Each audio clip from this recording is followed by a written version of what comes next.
Hola, esto es Tiempo de Letras. Hoy nos acompaña el profesor Hernán Toro, autor del libro Las Horas Cantadas.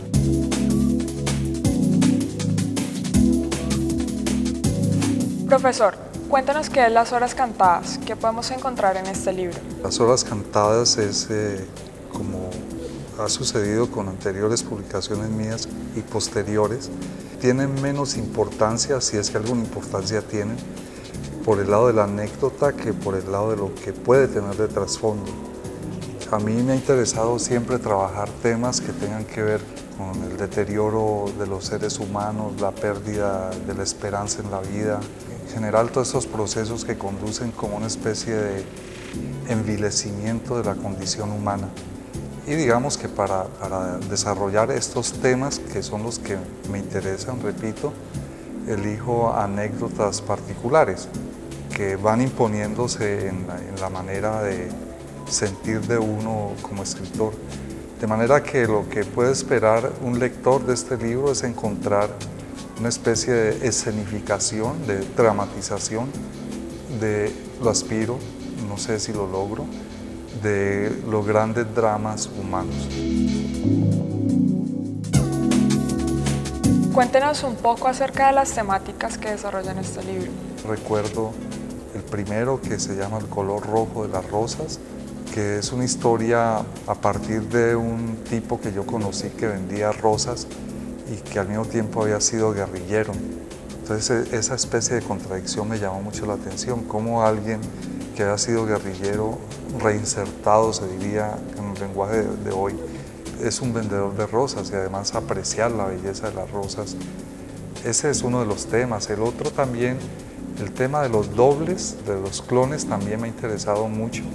Hay un cuento mío que se llama Mascarada, que no hace parte de este libro de cuentos, en donde se juega con los dobles. Es una persona que a lo largo del día se pone distintas máscaras para actuar según los contextos en que esté. Y en este libro hay un cuento que habla del encuentro con un doble, una tienducha en la ciudad de Cusco, en el Perú.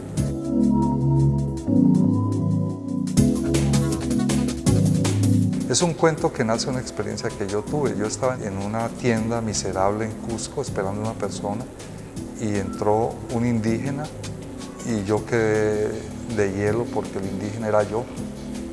Era una cosa increíble. El tipo era yo, pero era otro. Entonces eso me llama la atención. Entonces eso me interesa mucho, cómo uno se cree único y uno es único, porque uno es uno y no es nadie más. Y sin embargo se encuentra en la vida con personas que pueden ser lo que uno es, o que hubieran podido ser lo que uno es y que por lo menos son tal cual. Yo he tenido una experiencia realmente perturbadora en un aeropuerto, creo que fue en Guadalajara, en México. Se acercó alguien a saludarme y no creía que yo no fuera el que él creía que yo era. Y yo le decía, yo no soy el que usted cree que yo soy otra persona, mi acento es otro, yo no sé. Ese tipo de cosas a mí me llama mucho la atención.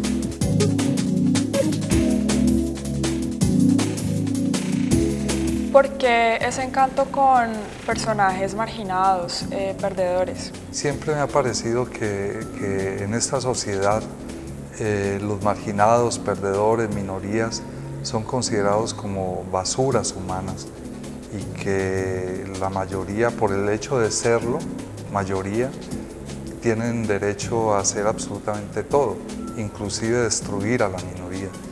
Y yo pienso que no, yo pienso que las minorías, aunque sean minorías o por ser minorías, tienen también unos derechos y tienen que ser respetados.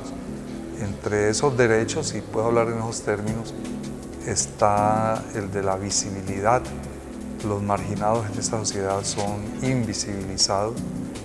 Hay un verso de un poema de Julio Cortázar, el poema se llama Los Amantes, y tiene unos versos muy bellos que dicen: somos invisibles porque nadie nos quiere ver. A mí me parece que con los marginados y los perdedores es lo mismo.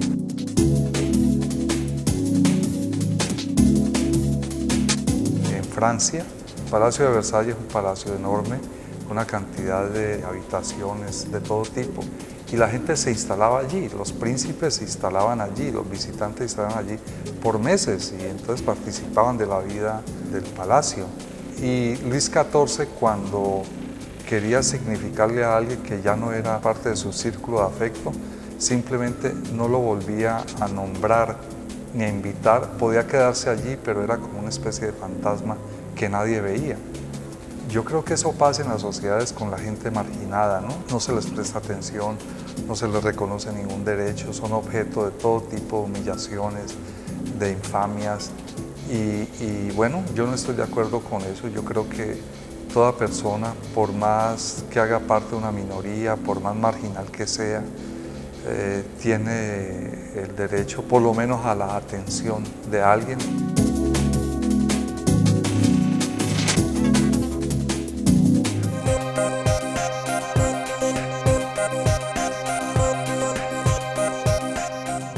Transporte urbano sostenible y calidad de vida para los municipios de Colombia.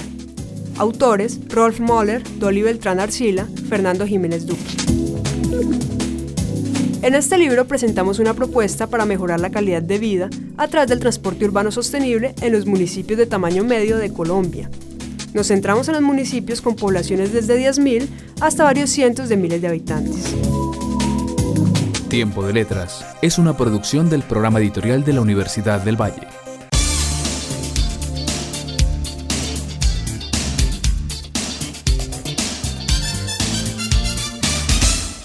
Libros de medicina, matemáticas, química y todas las ciencias. Libros de historia, sociología, música, pintura y las otras artes y humanidades, además de novela, poesía, cuento y todos los géneros literarios. En la editorial de la Universidad del Valle encuentras todo el conocimiento que necesitas. Editorial de la Universidad del Valle.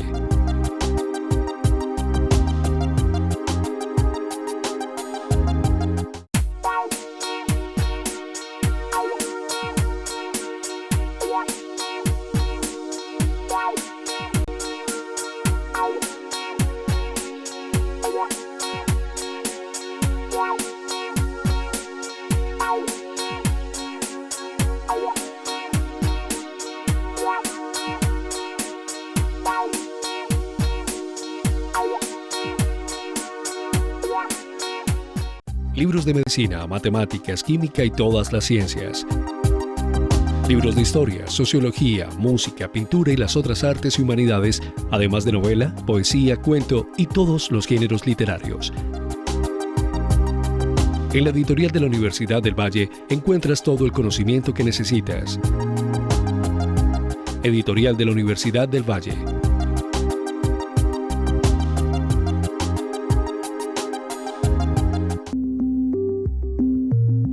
Universidad del Valle, 65 años de excelencia.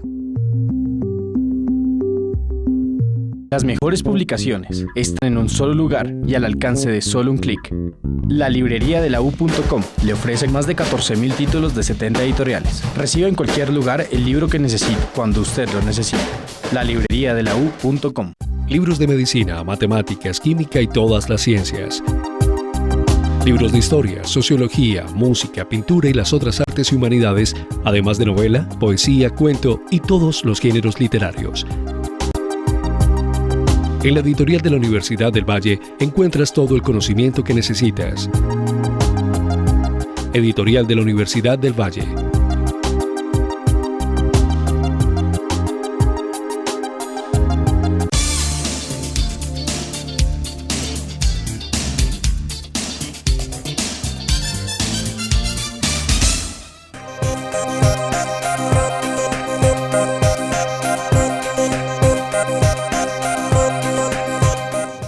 ¿Es la mente no lineal?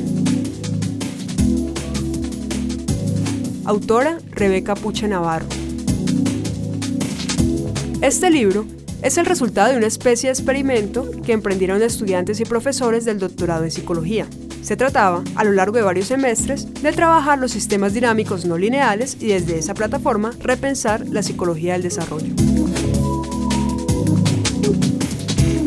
Tiempo de Letras es una producción del programa editorial de la Universidad del Valle.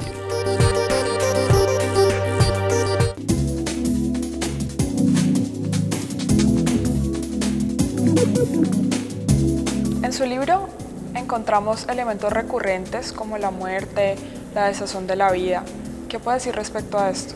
Yo encuentro que digamos, en el proceso natural de los seres humanos, todo tiende hacia la destrucción, todo tiende hacia un cambio que es destructivo, las cosas se van acabando, eso es parte como de la condición de la vida, de la sociedad. Y creo que los seres humanos, sobre todo los seres humanos, sí que tendemos a destruirnos, y creo que es una especie de condena, de destino ineludible, que bueno, termina uno en la muerte, pero mientras llegue ese momento de la muerte, hay un proceso de declive muy pronunciado que se manifiesta de muchísimas maneras, ¿no? En la vitalidad. Cuando uno es joven cree que es inmortal y que siempre gozará de las plenas facultades que se tiene cuando se es joven, pero la realidad es que lo que ocurre con los seres humanos es una pérdida de energía, pérdida de vitalidad, pérdida de relaciones con la gente, amistades circunscritas. Los viejos, los ancianos prácticamente se encierran, ¿no? Las formas de la enfermedad más recurrentes entre los ancianos pues generalmente tienen que ver con el olvido, y el olvido se manifiesta es con la pérdida de la relación. Cuando tú te olvidas de todo, hasta de cómo te llamas, pues simplemente estás ya en otro lado de la realidad. Allí no hay ninguna esperanza absolutamente de nada.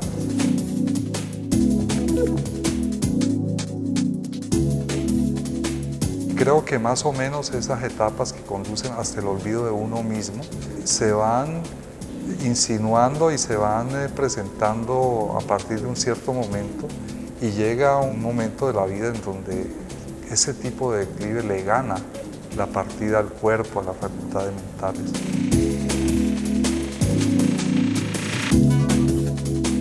¿Por qué el título del libro es Las horas cantadas? Yo creo mucho en la asociación automática y creo en la irracionalidad, y creo mucho en la intuición, y creo mucho en los procesos que no pasan forzosamente por la racionalidad, que son procesos generalmente desdeñados por la cultura occidental, que todo lo quiere racionalizar, todo lo quiere explicar.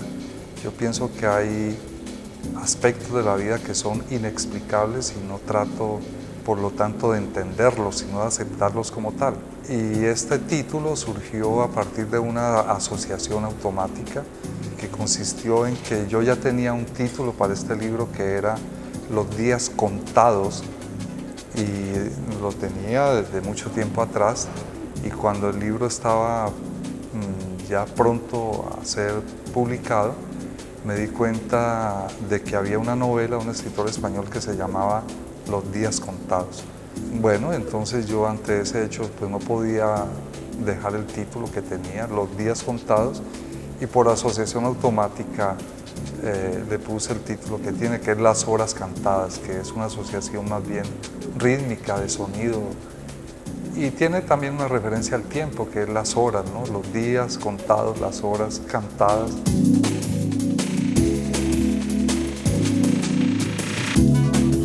¿Cómo va compilando estos cuentos hasta formar este libro? La conformación del libro de cuentos es como una consecuencia que se produce en un momento indeterminado.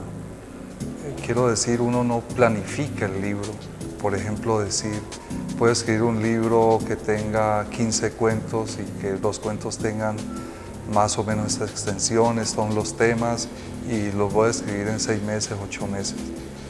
Realmente el proceso de escritura se produce con tiempos fragmentados. Un tema determinado lo puede trabajar a uno, y fíjate que digo lo puede trabajar a uno y no que uno puede trabajar el tema. Lo puede trabajar a uno porque el tema de alguna manera se instala en el inconsciente y él evoluciona y sigue su curso salvaje e incontrolado en el inconsciente. Y bueno, hay momentos en que se producen como floraciones de ese inconsciente y aparecen fragmentos, pero igual eso se puede cruzar con otros temas y con otros fragmentos y con otras historias, y al final todo marcha como junto, pero mezclado y con temporalidades y flujos distintos. Y al final, claro, hay un momento en el cual un cuento se termina, se escribe, se termina, y listo, se acabó. Y puede que eso coincida con el avance a medias de otro cuento o con el embrión de un tercer cuento o con otro cuento a punto de terminarse. En fin, no hay una planificación, digamos así, precisa, ¿no? Matemática, de cómo se producen las cosas. Esos cuentos, probablemente algunos estaban en mi cabeza desde muchos años atrás y francamente no sé cuándo los terminé. ¿Qué papel tiene el humor en sus historias? Yo sin el humor no podría vivir. Creo que es la forma de hacer un contrapeso a este drama justamente. Me parece que el humor introduce una especie de dimensión caricatural sobre la gravedad de la vida. El humor es como un ingrediente fundamental de sobrevivencia. Sin el humor todo sería grave y con la gravedad todos pues estaríamos acartonados, supremamente protocolarios, hartos, aburridores. Yo creo que el humor es como una gota de veneno en la seriedad de la vida y está bien que así sea. La vida no tiene que ser seria, a pesar de que sea dramática.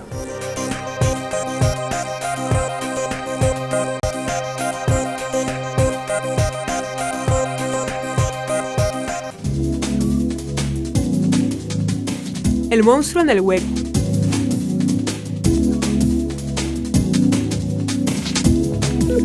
Las crónicas del monstruo en el hueco rescatan, con oportunidad y agudeza, dos géneros literarios que están en extinción, el informe de viajero y el medio epistolar.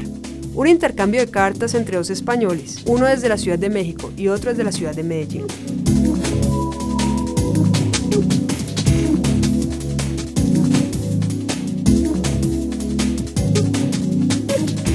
Tiempo de Letras es una producción del programa editorial de la Universidad del Valle.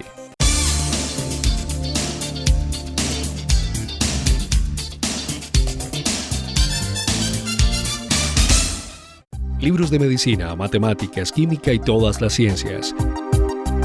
Libros de historia, sociología, música, pintura y las otras artes y humanidades, además de novela, poesía, cuento y todos los géneros literarios. En la editorial de la Universidad del Valle encuentras todo el conocimiento que necesitas. Editorial de la Universidad del Valle.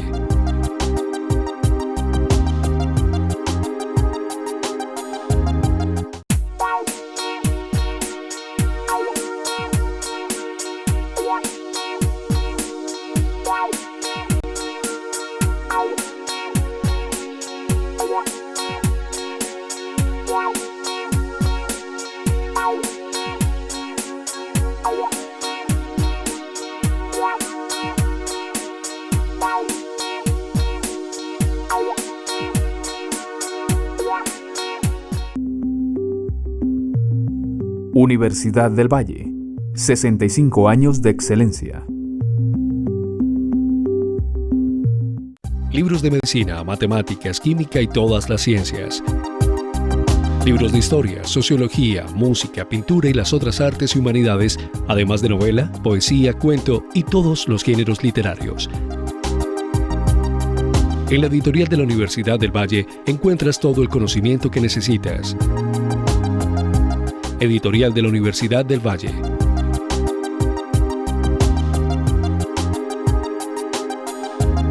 Las mejores publicaciones están en un solo lugar y al alcance de solo un clic. La librería de la U.com le ofrece más de 14.000 títulos de 70 editoriales. Reciba en cualquier lugar el libro que necesite, cuando usted lo necesite. La librería de la U.com. Libros de medicina, matemáticas, química y todas las ciencias. Libros de historia, sociología, música, pintura y las otras artes y humanidades, además de novela, poesía, cuento y todos los géneros literarios. En la editorial de la Universidad del Valle encuentras todo el conocimiento que necesitas. Editorial de la Universidad del Valle.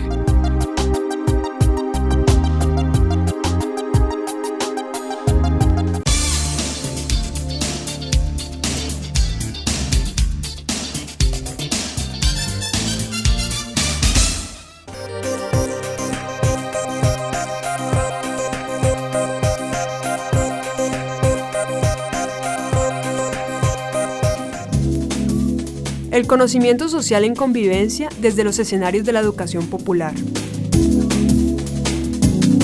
Autor, José Lead Borrero.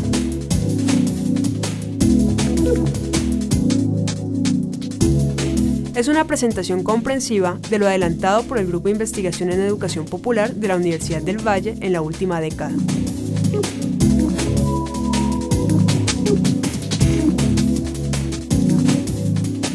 Tiempo de Letras es una producción del programa editorial de la Universidad del Valle. Soy básicamente un intelectual dedicado toda mi vida al trabajo del pensamiento.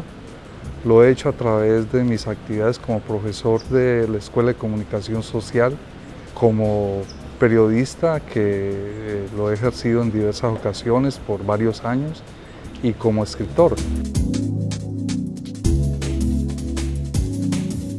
Digamos, desde el punto de vista de mis actividades, de mi profesión, eso es lo que he hecho en mi vida y no creo que haga algo distinto. Tengo, por supuesto, otras pasiones, como la cocina, por ejemplo, como la música.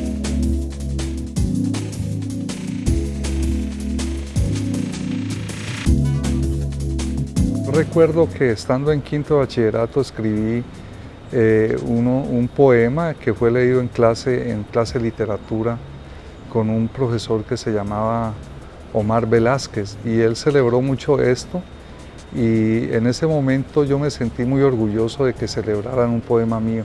Yo de alguna manera intuí que algo de mi vida estaría relacionado con la literatura. Y bueno, seguí escribiendo cosas y al entrar a la universidad seguí escribiendo. Pero digamos que yo pudiera trazar una línea en mi vida diciendo a partir de este momento decidí ser escritor, no creo estar en condiciones de hacerlo. Eso ha sido una condición que ha terminado por imponerse a mí mismo, de lo cual de todas maneras no he hecho tampoco una obsesión. No me ha preocupado nunca la figura del escritor. Publicar inclusive ha sido absolutamente secundario para mí. Yo creo hoy en día que una dimensión importante de mi vida pasa por la de ser escritor. Siempre estoy leyendo algo, siempre tengo en mi cabeza algo funcionando en torno a la escritura, de manera que sí, yo me considero escritor, sí, sin duda alguna.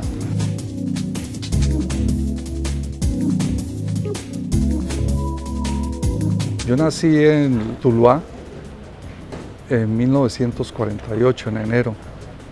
Nací el 27, aunque mi cédula dice el 31, pero es muy difícil explicar aquí por qué esa diferencia de días. Como todo mundo en Colombia entiende que esa fecha está cargada de un enorme valor simbólico.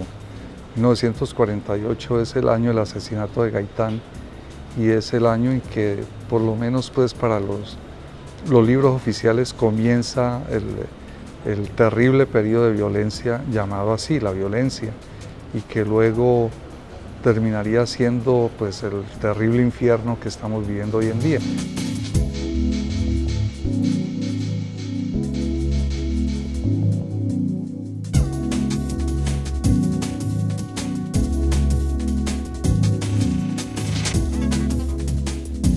Mi vida transcurre allí en Tuluá hasta los 7 años de edad.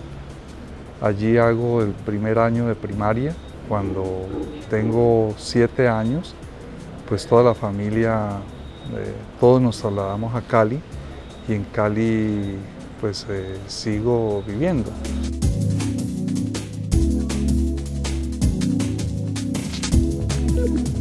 Hay dos grandes recuerdos que vienen a mi memoria cuando pienso en la infancia mía en Tuluá.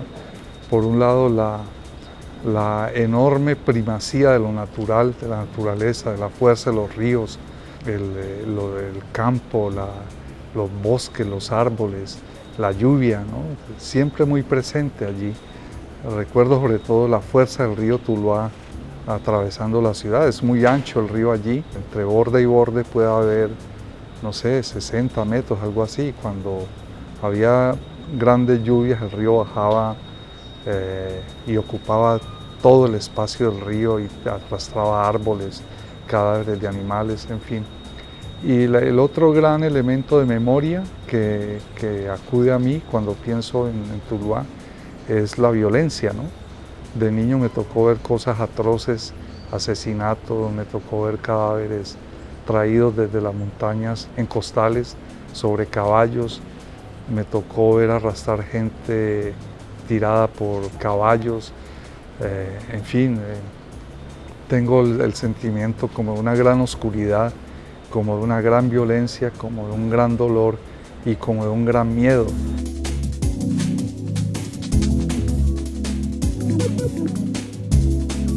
Yo tuve pesadillas hasta muy adulto ya, dejé de tenerlas, pero hasta digamos los 40 años de edad yo todavía tenía pesadillas con aquello que vi siendo un niño viviendo en Tuluá. Muy seguramente están allí, todavía en mi inconsciente y de alguna manera afloran en todo lo que yo hago, porque esas son cosas que digamos se olvidan, entre comillas, pero siempre están allí.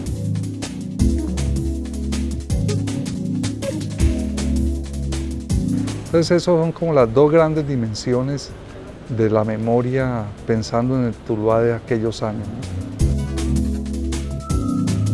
Pensándolo en este mismo instante, creo que el factor fundamental del desencanto mío con la vida viene de allí, de haber visto estas cosas tan atroces siendo tan niño y creer hubiese sido posible edificar algo positivo a partir de ver lo que pasaba entre seres humanos, ¿no?